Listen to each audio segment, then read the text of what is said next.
Assalamualaikum warahmatullahi wabarakatuh. Sebelumnya, kepada yang terhormat, Ibu Puput, selaku dosen pengampu mata kuliah pengantar bisnis, kami di sini dari kelompok 2 akan mempresentasikan materi bab 13, yaitu distribusi produk. Sebelumnya, kami akan memperkenalkan anggota dari kelompok kami. Yang pertama ada Fiona Lim dengan NIM akhir 047, yang kedua ada Rohma Hoirunisa dengan NIM akhir 033, yang ketiga ada Atika Nurhaliza dengan NIM akhir 026, yang keempat ada Kansa Nur Maharani dengan NIM akhir 016, yang kelima ada Muhammad Dafai Brawardana dengan NIM akhir 049, yang keenam ada Aldi Faizar Mahardi dengan NIM akhir 193. Untuk materi yang pertama, kepada rekan saya, waktu dan layar dipersilakan. Oke, saluran distribusi atau distribution channel adalah urutan organisasi pemasaran yang merupakan urutan produk dari produsen ke pengguna akhir. Kemudian perantara atau middleman adalah organisasi pemasaran yang menghubungkan produsen dan pengguna dalam saluran pemasaran. Perantara ini terbagi menjadi pedagang perantara dan juga perantara fungsional. Kalau pedagang perantara adalah perantara yang benar-benar mengambil hak atas produk dengan membelinya. Contohnya yaitu wholesaler, retail, atau retailer. Kemudian perantara fungsional adalah pihak yang membantu dalam transfer kepemilikan produk tetapi tidak mengambil hak atas produk. Contohnya yaitu agen. Kemudian ini adalah jenis-jenis dari saluran distribusi. Ada direct channel, retailer, wholesaler, dan juga agen. Yang pertama yaitu dari produsen ke konsumen. Ini disebut aliran langsung dan tidak mencangkup perantara pemasaran. Jadi barang yang diproduksi langsung ke konsumen akhir. Hampir semua layanan dan beberapa barang konsumsi didistribusikan melalui saluran langsung ini. Contohnya bila kita membeli HP Apple langsung ke Apple Store atau membeli sesuatu langsung di official store-nya. Kemudian yang kedua yaitu produsen ke retail, kemudian ke konsumen. Nah, ini digunakan untuk produk besar dan mudah rusak, misalnya buah dan sayuran.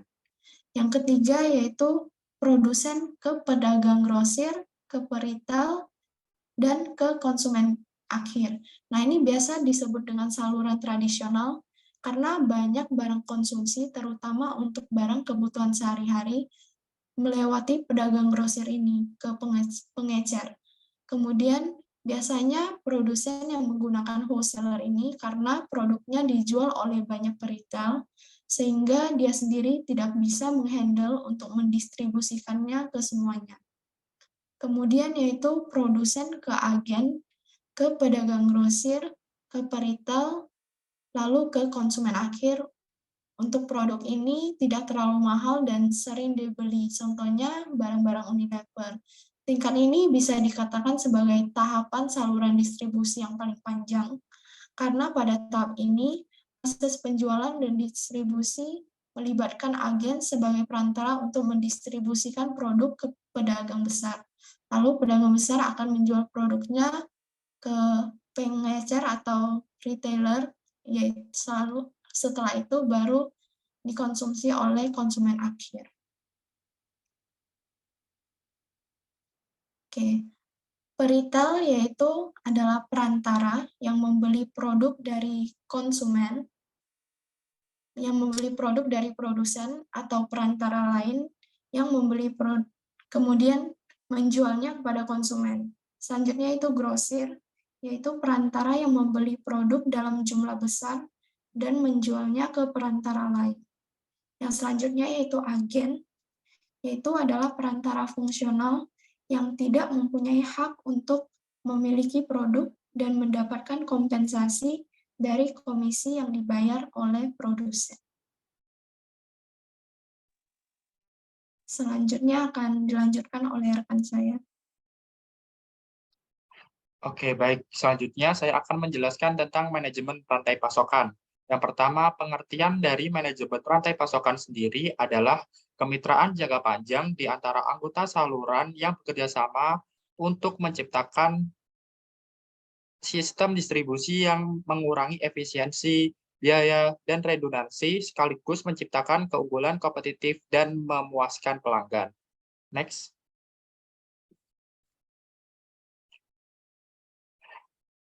Selanjutnya ada manajemen kategori. Manajemen kategori adalah praktik umum bagi pedagang massal, supermarket, dan toko serba ada.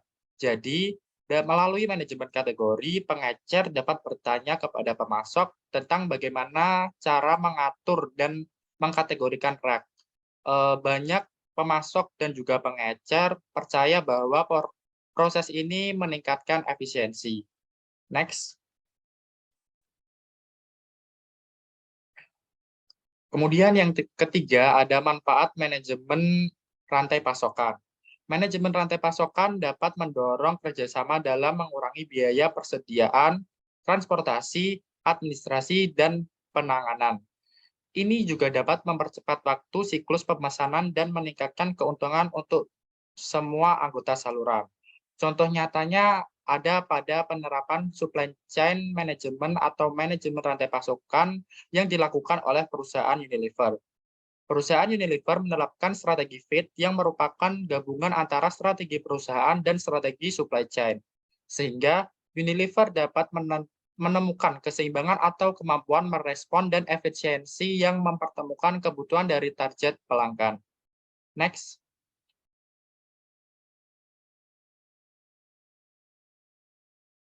Oke, yang selanjutnya ada procurement teknologi dalam manajemen rantai pasokan. Teknologi telah meningkatkan penerapan manajemen rantai pasokan secara signifikan melalui berbagai informasi terintegrasi yang terkomputerisasi. Anggota saluran mengurangi biaya dan meningkatkan layanan pelanggan. Misalnya, perusahaan dapat memanfaatkan ratusan komunitas perdagangan elektronik yang terdiri dari bisnis yang menjual ke bisnis lain, termasuk lelang, pertukaran, hubungan e-pronouncement, dan katalog online multi pemasok. Next. Kemudian yang selanjutnya ada proses inti manajemen rantai pasokan. Yang pertama ada Customer Relationship Management atau CRM. Hal ini merupakan langkah pertama manajemen rantai pasokan untuk mengidentifikasi pelanggan utama atau pelanggan yang kritis dengan misi dagang perusahaan. Yang kedua ada Customer Service Management, yang merupakan sumber tunggal informasi pelanggan yang mengurus persetujuan produk dan jasa. Yang ketiga ada Demand Management. Proses ini harus dapat menyeimbangkan kebutuhan pelanggan dengan kemampuan suplai perusahaan, menentukan apa yang dibeli pelanggan dan juga kapan waktu yang diperlukan pelanggan untuk memberi suatu barang tersebut. Kemudian ada Customer Demand Fulfillment, yaitu adalah proses penyelesaian pesanan secara efektif yang memerlukan integrasi rencana kerja produk, distribusi, dan transportasi. Kemudian ada Manufacturing Flow Management. Biasanya perusahaan memproduksi barang lalu dibawa ke bagian distribusi berdasarkan ramalan historik. Produk dihasilkan untuk memenuhi jadwal produksi. Kemudian ada procurement, yang artinya adalah membina hubungan jangka panjang dengan sekelompok pemasok yang dalam artian hubungan win-win relationship akan mengubah sistem beli nasional. Hubungan ini melibatkan pemasok sejak tahap desain produk sehingga dapat mengurangi siklus pengembangan produk serta meningkatkan koordinasi antara engineering. Yang kemudian ada pengembangan produk dan komersialisasi. Tujuan dari dilakukannya tahap ini adalah untuk mengurangi waktu masuknya produksi ke pangsa pasar, pelanggan, dan supplier yang seharusnya dimasukkan ke dalam proses pengembangan produk. Yang terakhir ada retur. Retur merupakan proses manajemen yang efektif memungkinkan kita mengidentifikasi produktivitas, kesempatan, dan memperbaiki komponen-komponen yang mungkin tidak sesuai dengan apa yang diharapkan dengan konsumen. Selanjutnya akan dilanjutkan oleh rekan saya. Oke, di sini saya akan menjelaskan mengenai